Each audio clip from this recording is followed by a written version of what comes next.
अस्सलाम वालेकुम फ्रेंड्स, कैसे हैं आप सब? मैं होप करती हूँ कि आप सब ठीक-ठाक होंगे और अपनी गार्डनिंग को एंजॉय कर रहे होंगे। फ्रेंड्स, आज की जो वीडियो है उसके अंदर मैं आपके साथ जो ऑर्नामेंटल कैबेज है उसके हवाले से वीडियो शेयर कर रही हूँ। ऑर्नामेंटल कैबेज जो है वो उन प्लांट्स में इसका शुमार होता है जो कि परमानेंट प्लांट्स होते हैं। और इस टाइम पे जबकि बहुत ज़्यादा कोहरा और सर्दी का मौसम है तो इसमें भी ये माशाल्लाह से इतने ज़्यादा खिले-खिले आपको नज़र आ रहे हैं।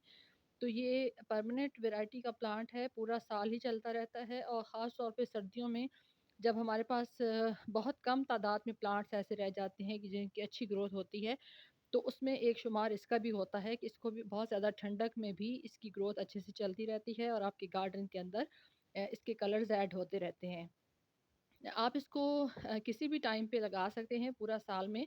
आप इसके तैयार प्लांट्स भी ला सकते हैं। उसके अलावा आप इसके सीड जो हैं उसको ग्रो करके इसकी पनीरी तैयार करके उसके बाद आप इसकी पनीरी को ट्रांसप्लांट करें और आप इसके मुख्तलिफ जो पॉट्स हैं उनके अंदर अपने प्लांट्स लगा सकते हैं।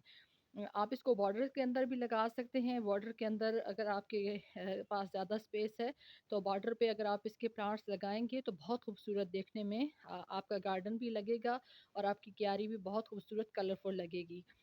इसको इतनी ज़्यादा केयर की ज़रूरत नहीं होती। आम तौर पे प्लांट्स जो है वो सर्दी में अफ़ेक्ट होते हैं, ज़्यादा सर्दी की वज़ह से, लेकिन ये सर्दी को एन्जॉय करने वाला प्लांट है। आप इसको वेल ड्रेन सॉइल के अंदर लगाएँ।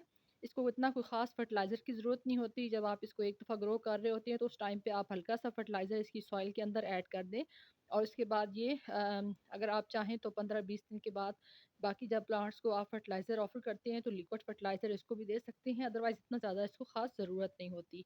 और सबसे अच्छी चीज़ ये है कि ये साला-साल आपके गार्डन के अंदर मौजूद रहता है और एक ख़ास टाइम तक, एक सर्टेन टाइम तक ये चलता रहता है। उसके बाद ये सीड दे के तो आपका जो प्लांट है ये ख़त्म हो जाता है।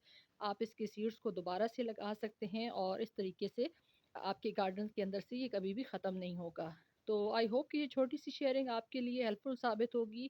आपके पास भी अगर बहुत ज़्यादा फ्लावरिंग प्लांट्स नहीं हैं तो आप भी इसको इस तरीके से, ये 2 कलर मेरे फ़ेवरेट हैं, इनको मैं स्पेशली जो है वो लाइक करती हूँ।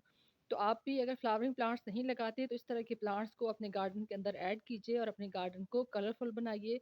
वीडियो अच्छी लगी हो तो प्लीज़ लाइक कर दीजिएगा, शेयर कर दीजिएगा और अगर आप मेरे चैनल पे न्यू हैं तो काइंडली मेरे चैनल को सब्सक्राइब कर दीजिएगा। Thanks for watching. अल्लाह हाफ़िज़।